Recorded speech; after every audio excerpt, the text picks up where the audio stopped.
For the last 2 years, we've been up to something pretty big. We're building an aluminum expeditionary catamaran from scratch, our future home and the biggest project we have ever taken on. With new systems coming online every week and huge milestones getting knocked off the list like dominoes, there's still one part of the boat that we haven't touched on too much. And it's actually one of the things we've been the most excited about since day one. What is the feature that you're most excited about? I have two. Can I do two? No, you can do one. Okay, I have to pick one. It's the outside galley. Like just having that area to lounge and having the dinghy platform and the dive tanks and like my barbecue grill and like a sink and just that whole area for entertaining and swimming, I think is gonna be sweet. Back then, the aft cockpit was just a render on a screen and a vision in our minds. But in today's episode, we're tackling a series of projects that are finally transforming it from plans on paper into a place where we can actually start to picture ourselves living, sailing, and exploring the world from. Ooh. Would you like your cheeseburger, ma'am? Yes, please.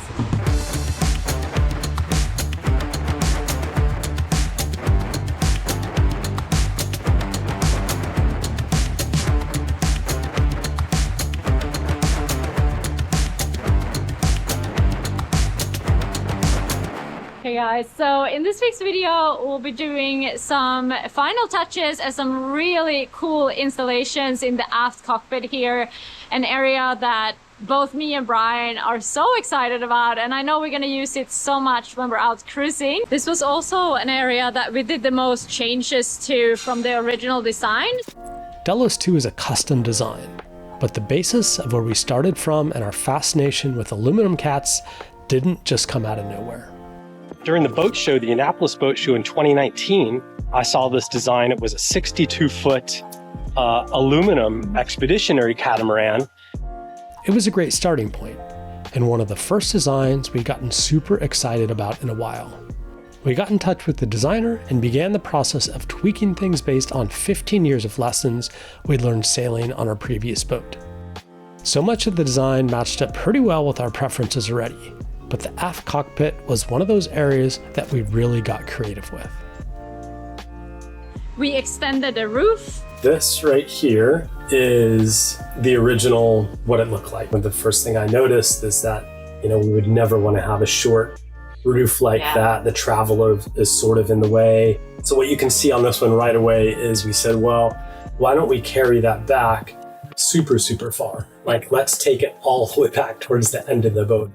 We decided to do like the dinghy platform.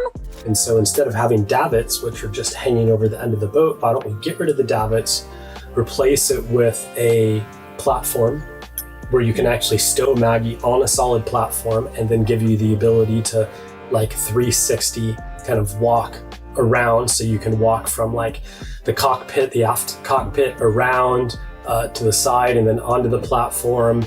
And we also took away like half of the seating on the back and created this amazing bench where we're gonna have like the barbecue and the sink, and it kind of like created this wraparound area that I think is gonna be really amazing for like entertaining.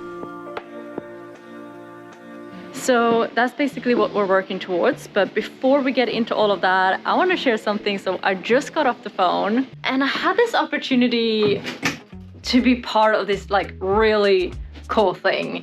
And I said no. And I'm actually really proud of myself. So I don't know if you guys do this as well, but you say yes to something and then almost immediately you're like, why did I just do that? And this is something that I've been working on for years, and especially on projects like this, but there is so many things that come our way that genuinely sounds incredible. But when I zoom out and kind of look at everything that I already have going on, the honest answer is like, there is just no room. And when I like personally say yes to too many things, I get irritable, I get completely overwhelmed, and in the end, like, nothing really gets done well. And something that really shifted for me came up with my therapist actually. So she pointed out that I can use Brian as my kind of like reality check. So when something comes in, we ask each other, like, does this make sense right now? Do we have time for this? Because it also works both ways, right? Like the things that I take on affect him as well. So having that check-in has honestly been like such a positive change for both of us. And I just feel so grateful for that kind of like support from Brian, but also from my therapist. And that's also why I want to say a big thank you to today's paid partner for this video, which is BetterHelp. So BetterHelp makes starting therapy easier. You can take a short quiz and get matched with a credentialed therapist quickly. You can communicate by phone, video, or text, whatever you feel more comfortable with. So click the link in the description below or head on over to betterhelp.com/Delos for 10% off your first month of therapy. Okay, now we're gonna continue and dive into task number 1 for today. And it might not be like the most glamorous or flashy, but it's definitely a really important one. So this morning, Dan and Dane are working on doing the Nyalic and sanding the whole back cockpit here.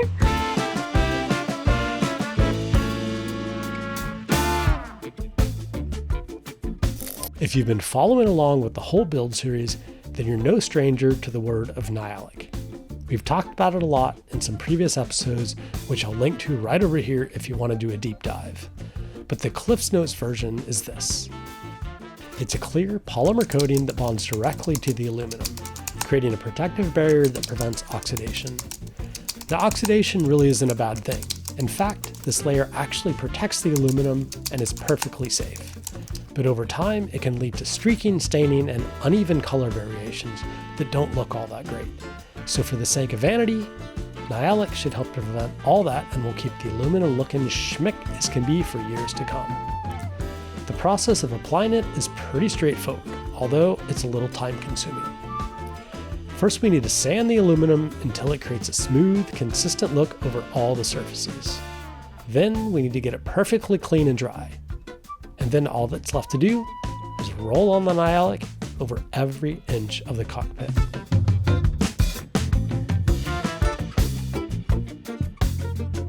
Now that the crucial but kind of boring stuff was done, our next project was a bit flashier.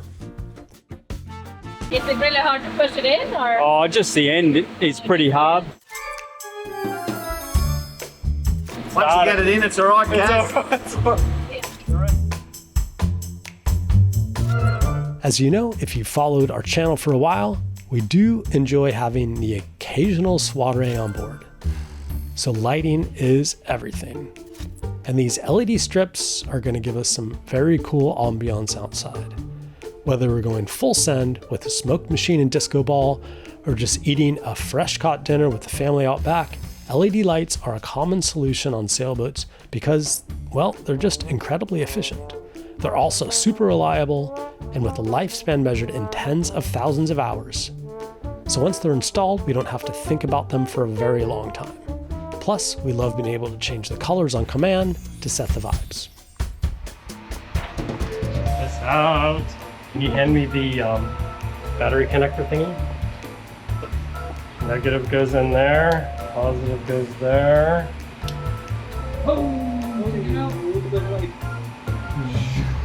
Oh, cool. And we can change colors. Watch this. It's so hard to see in this. Bright. White. Red. There is on. Orange. Oh, cool. You can even see it in the daylight. I mean, it's like blasting sun right now. Let me turn it off. That's it's awesome. It's gonna be like pretty bright. Pretty. They're dimmable, so that's good news. Yeah. With the prep done and the lighting in place, Project 3 was a quick and easy one. We had done plenty of dry fittings of the roof panels previously, but today we are finally putting these far aft ones in permanently. And the roof panels weren't the only things that were finally getting locked into place. things are going in permanently, which is awesome. So here's the barbecue. They put in the sink. You know, the plumbing down here needs to be figured out for this sink. You can really see this aft area kind of just like getting finished off, which is great. And it is kind of this like, I don't know, there's a weird satisfaction too, and I think the guys feel the same, with just like kind of finishing something completely, in a way where it's like, okay, this is now done. So it's not just like dry fitting and then like this is put up for the last time, so to speak. So yeah, it's really cool. So we're also starting to put in the hatches on the back. So the Rutgerson hatches. Apart from looking pretty sleek and sexy, these hatches ended up being a very cost-efficient way to create a watertight door for these storage areas. We've installed similar hatches all around the boat for airflow and ventilation, and it's a process that we're no stranger to by now. We're talking about the pros and cons of which way the hinges should open. The center ones, we decided to open them outboard. The hinges will be here and they'll open this way, because we think we're gonna load and unload stuff from the dinghy while it's mounted here, because it'll be real convenient to just put heavy stuff like dive tanks in the dinghy, and then we can lower it down fully loaded instead of having to walk everything down the stairs. I think that'll be real nice. But then since this one's on the outboard side of the boat, it'd be convenient to put the hinges on this side so that when we walk in, it opens up this way. Okay. So is it the same as you guys did before, the same procedure? Exactly the same. Yay! Yay, more hatches. Hey, more hatches built. Yay. You got it down now though. I don't remember anything.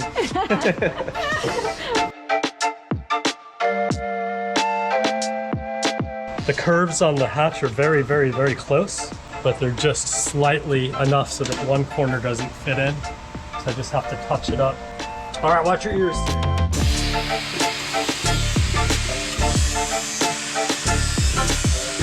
This gets cleaned, and then we prime it with the adhesion promoter.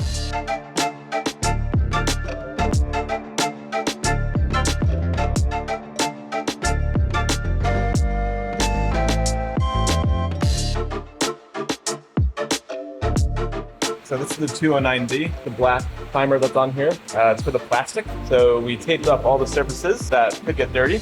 We're only doing the seal and groove in here to promote adhesion. So I will go ahead and put the black stuff on in here. And then once it dries, we'll put the sealant. And then we'll stick it in the hull. Okay, cool. Okay. There's a lot of tweaking and micro adjustments to get everything perfectly aligned. And after repeating the process for all the hatches hours later, we were pretty happy with how things were looking. How did it go? Yeah, it went good. I'm just cleaning up around the edges. Yeah. What do you think, Bill? It looks pretty cool. Looks much more finished. Yeah. You want to do the honors, Bill? What are we doing? Closing the hatch. Yeah, close the hatch. Would love to. That way. Cool. So much protection stuff everywhere.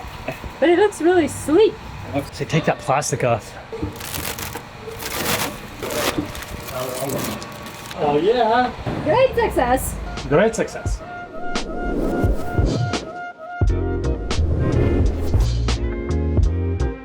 Our next project is one that we've put a lot of planning into since it will be critical to our safety while we're out at sea.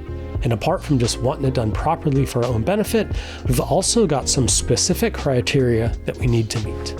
Boat is built to the standard of CE Cat A, and because of that, they have a huge list of requirements that needs to be met. So measurements of a lot of things. And one of those things we are making today. So it's basically on the back here. So you know how we have these ones. And we're gonna add a gate that swings out and something that closes off this area basically. And it has to be a minimum of 600 high. So that's what we're doing.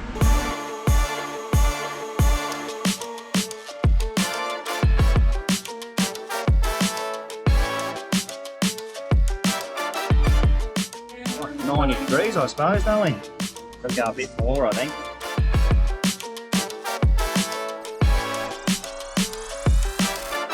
Pretty good. Syndicates. Yeah.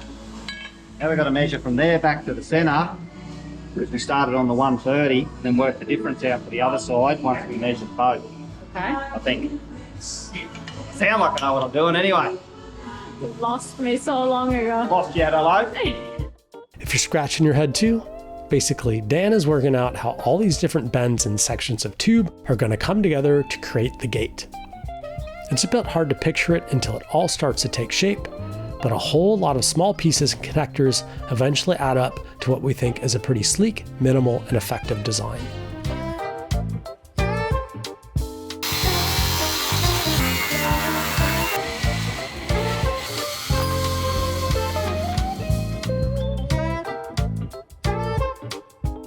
This might look like a quick little montage of Dan the man working his magic, but the reality behind it is just hours and hours of meticulous fabrication, dry fitting, and adjusting that actually spans several days. By day 2, we were feeling pretty confident with what we'd come up with so far, and it was really starting to take shape. Well, I just arrived in for the day.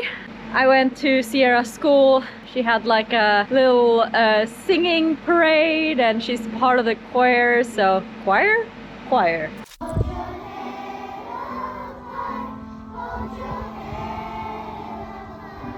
But I just got in, and Dan has been working away on the back here, and I think it looks great.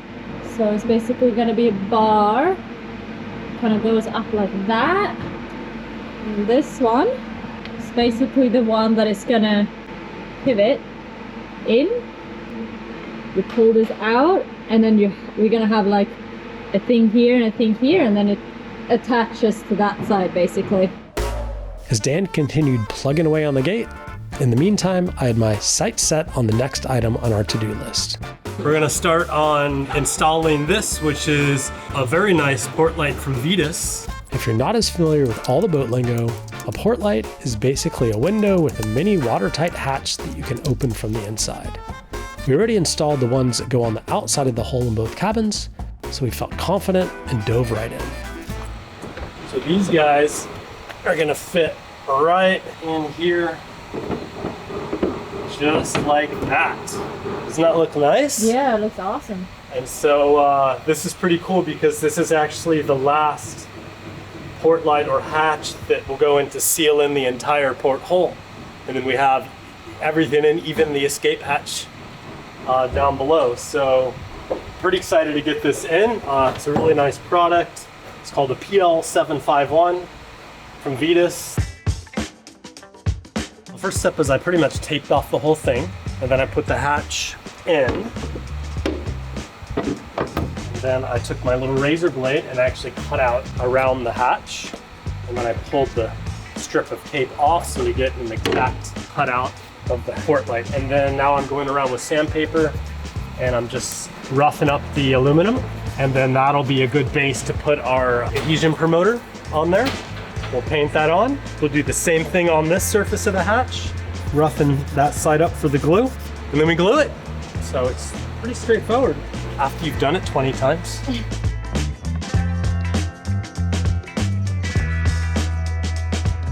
So we're almost ready. I'm just positioning the packers exactly where I want them. I've just dry fitted everything with the frame inside. Yeah, now we're ready to clean it. So I just take a little bit of a cloth with a little bit of acetone to get the dust off, which I've already done. Just like that. Okay, and then the same thing with this surface here. And then you've got to put the adhesion promoter on, and then we glue it. Cool. Never been closer. So what is this? This is the Bostik adhesive. Bostik adhesive.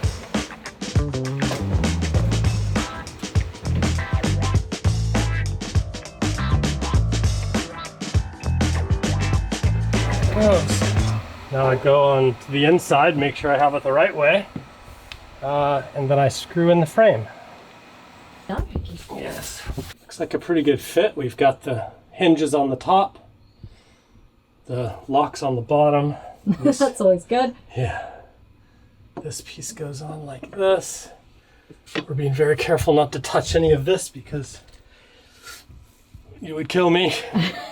So now I'll just tighten up the corners, which will pull it in and seat everything, and then we'll let the adhesive dry, and it'll maintain that uniform 4 mil gap all the way around because of the packers. And then after it cures tomorrow, we'll pull those packers out, and then we can go ahead and put the rest of the bolts in and tighten them up, and they will compress against the adhesive that's in there right now. And that's it. Dan has done some really good progress on these gates, and I think looks awesome. So this is basically the handle part, and that's that part, and it's really easy to just unclip it like that. You just bring it over, hang it wherever, and then this can obviously fold as well. And I love how this is not too, intrusive, like it's just kind of there. We probably have something else in Dyneema too. Do it in maybe something that is a little thicker and maybe a little bit stretchy, so you can really like get a good, but I really love it. I think it looks great. So now he just has to do the same thing on the other side, and just like, since we really like it, he will finish up all the welds and stuff. That's ticked off too. You may be wondering what inspired this design. Well, we talked about it quite a bit, but there are many features from Delos that we feel worked incredibly well that we wanted to carry over. And one of them is the stern gate. Many Super Marma owners out there will look at this gate and say, hey, that's almost exactly what we have. And they would be right. It's a modified version of a well-proven gate design from Delos 1 that stood the test of time and tens of thousands of miles at sea. It meets the CE Cat A requirements and is very quick and easy to attach and remove. And yep, we'll definitely have a locking mechanism to keep it in place. It made such a difference actually. Yeah, he's feeling way more secure, and it was quite tricky, and it was a lot of angles, and luckily we do have a lot of like previous kind of experience. We took a lot of inspiration from Delos and how that back kind of gate worked on Delos, and implemented it here. So, but it's time to head home and start again tomorrow.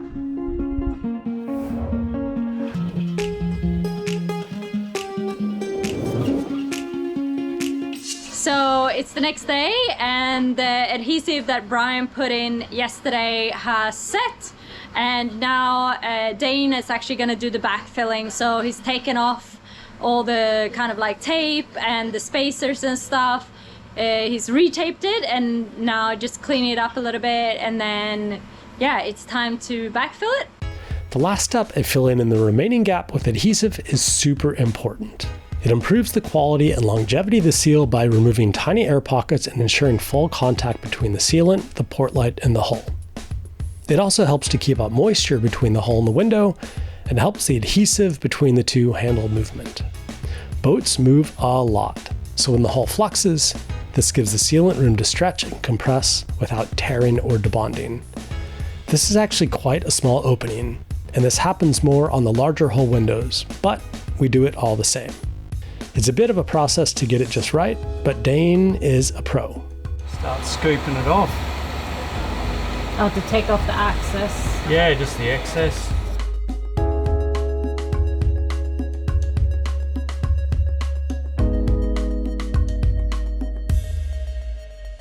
I'll pull this off, and then I might just need to get my finger and just Smooth it out. just to smooth it. Where the tape's probably pulled it up, it's got a bit of an edge, so just basically flatten it out.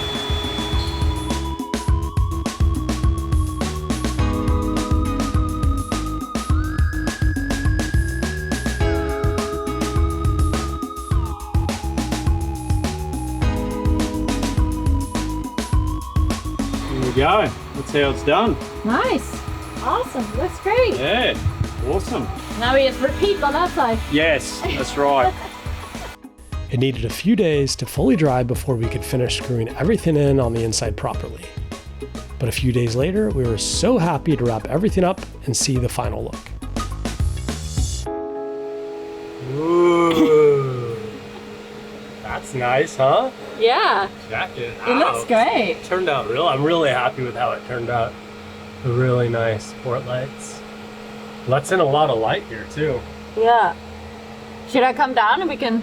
Yeah, come on down, guys. I want to see how it works from the inside. Alright. Feels really nice. So you screw these open. They're like a solid amount. And they're great. Like it doesn't they feel... clear nicely. Yeah, they clear nicely and then... Ooh, hello world. Yeah. I love how it holds open too. I know. All right. Good job. Check it off the list. Yeah. It had been a whirlwind of projects over the span of a bunch of days, and when it was all said and done, we couldn't wait to survey the whole aft cockpit and see what a transformation had been made. Look at this aft, guys. It turned out so amazing. Well. I love it. I need to show you from this way. So, We're gonna do the full tour? I mean, this is the whole kind of like incredible host area. I love this. Maybe just open it up. Would you like your cheeseburger, ma'am? Yes, please. Yeah, cool.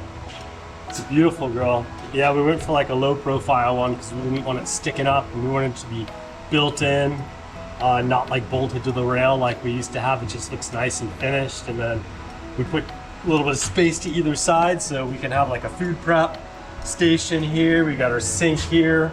We got our fridge right here.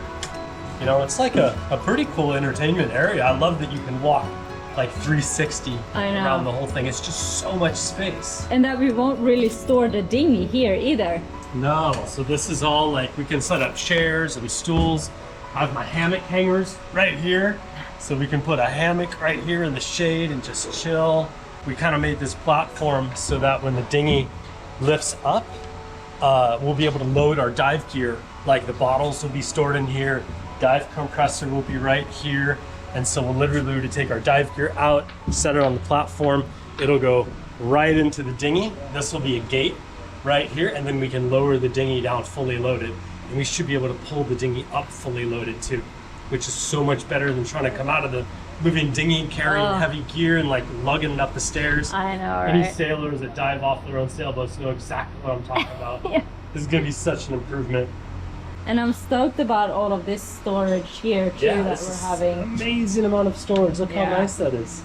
And then we're gonna have doors here, another hatch goes on there. Yeah, that's still, we still have a few things that needs to happen here. Like all the hatches need to go in. There's gonna be a table right here. So that's gonna be like a folding. So when it's folded, it's like half of the space there. And it's also gonna be low, like you're gonna be able to lower the whole thing so we can create this whole thing into a bed-on passage. All this is storage as well. In here, all these holes are for little night lights. So there's like quite a few. There's step lights on all the steps and lights here that we can put on real dim, set the mood for dinner parties and cool stuff like that. I think the roof turned out really good too. The roof looks beautiful. Oh yeah, look at this. This is another little feature. So this, we were like, there was this extra space behind the fridge. We're like, well, what do we do with that? So we took the time to cut a door, make a door, put it in here, and then we're like, well, we might as well make a shelf. So then we put a shelf in here and like, well, if we have a shelf, we might as well have power. So then we have power in here so that we can charge stuff. And then we have this hanging bar because hanging PFDs is always a pain in the butt. So now we can hang our PFDs on this bar here. And we've also vented the fridge compressor through here so that the fridge compressor sucks air in the front. It blows warm air in this way and then it exits that way. So we get air circulation if we want to hang like wet clothes and stuff in here naturally from the fridge. Okay. The hatches are in, the port lights. Yeah. We got our shower. Still got to put our shower in. That goes over here. Oh yeah. And that one just goes right there. Oh, can you show this yet? Whoa, look at that. Whoa. It's like one of the nicest doors I've ever seen. It's very robust and very nice. Absolutely gorgeous. So smooth. Cool. Well, I love this area, and yeah, hope you enjoyed the video this week, and thank you for watching all the way to the end. If you, one thing I wanted to ask you guys about. One more thing. Okay. That I just realized is that We are gonna have cushions out here, like cockpit Oh. cushions, right? Like right here and right here. And I wanted to ask you if you had any cool colors that you think would work with a lot of aluminum. I would love to see some colors that you think might work. Yeah, so please put that in the comments below. But yeah, we'll see you next week. Thanks for watching. Bye. What are you doing in the hole, right? What are you doing? Chewing the fat. Wait for Dane to come in and give me a hand. I'm getting into the hole, man.